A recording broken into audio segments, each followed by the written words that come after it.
What's going on, guys? Dxanex here. Today we're going to be talking about the Monolith M560 planar magnetic headphones from Monoprice. Monoprice is a company based out of California, and they're best known for selling audio and video cables at really cheap prices. Now recently they've gotten into the headphone market. They started selling OEM Chinese-made headphones for pretty cheap prices, but then they just recently came out with their Monolith line, which is sort of their first foray into the audiophile quality headphones. Now they also make the M1060, which I haven't gotten yet, but I might review those at some point in the future. These use 56 millimeter planar magnetic drivers, so these are planar headphones. Packaging is actually pretty decent. At the time of this video, these retail for $199, so pretty simple packaging.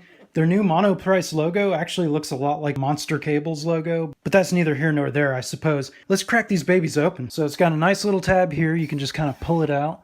And, whoa, look at that. It comes with a headphone case. That's pretty cool. Pretty nice case, you know, does the job. Now, I wouldn't exactly call these portables, but they do fold flat. So they're definitely easy to transport.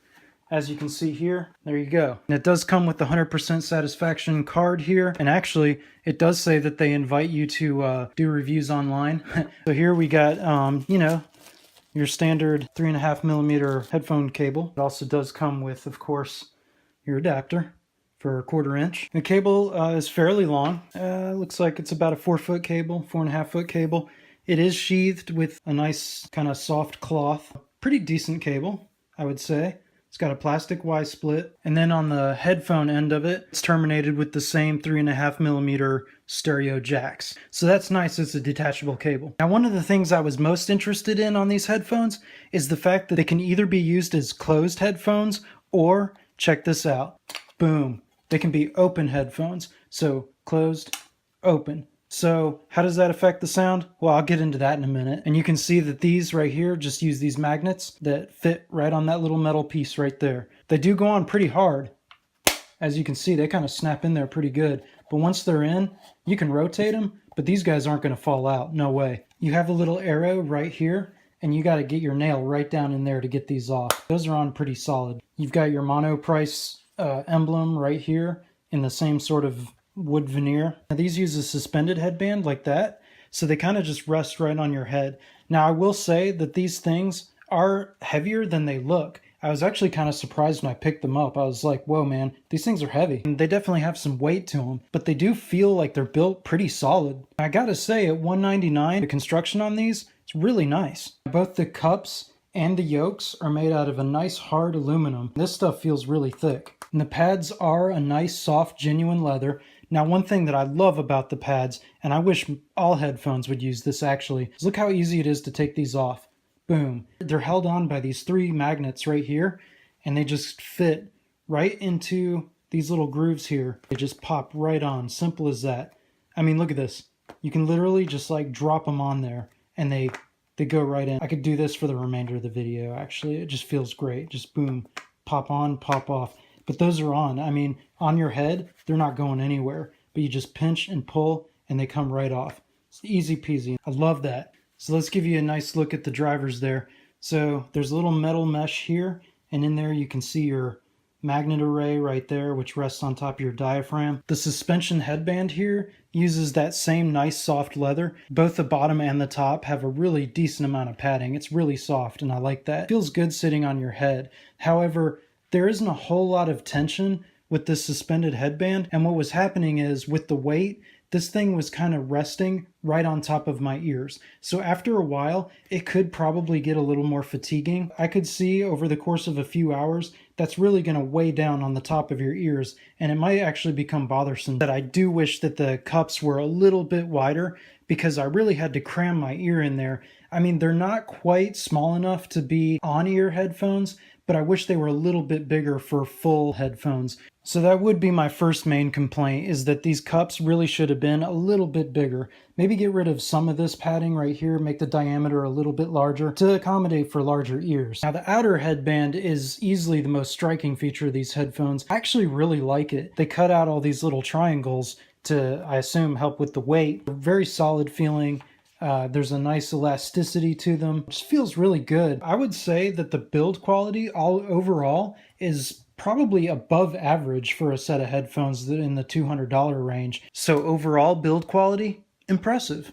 Now let's talk about how they sound. I mean, guys, I gotta say, the sound quality, not quite up to the same standards as their build quality. So I let these run on my amp for about 5 hours before even listening to them. The first time I put them on, I listened to them in closed form, and my first initial reaction was that they sounded really thin and anemic, not a lot of meat on the bones, mostly very cold sounding. There is a decent amount of detail, but most of that detail are in your upper mid-range and in the treble. Not a whole lot of lower end, at least in closed form. Vocals did sound pretty decent though, I gotta say. These things do pretty well with vocals in closed form. Also, very little sound leakage when in closed form. But it definitely does lack any impact in closed form, so if you listen to a lot of electronic music or hip-hop, these probably aren't going to be for you. Now, I do need to add that in both closed and open form, these do sound a little grainy. You're not going to get a silky smooth presentation. You'll definitely hear a little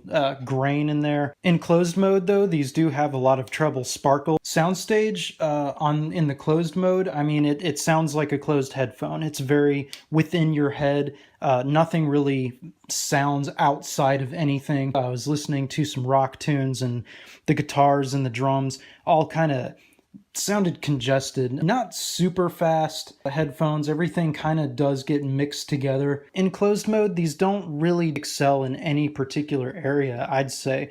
They're kind of average, they're okay. Now, when you take off these, the headphone definitely changes, and it's not subtle. This is a big change, guys. So honestly, I gotta say, I feel like these headphones were probably tuned to be an open headphone. Everything becomes a lot richer, fuller. All of a sudden there is some low end. All of a sudden there is that sound stage. So I would say that these guys probably are going to do you a lot better in open mode. You do get a nice mid-bass hump with these, but at the cost of detail. All of a sudden, those vocals do tend to get a little bit pushed back into the background after that. Also, you do lose some of that treble sparkle. I feel like in closed mode, it's probably more of a convenience issue if you're traveling or if you're somewhere where you just can't have sound leaking out. But if these were my everyday headphones, I would for sure use these open more often than not. And also with these cups, I mean, they're not really cups.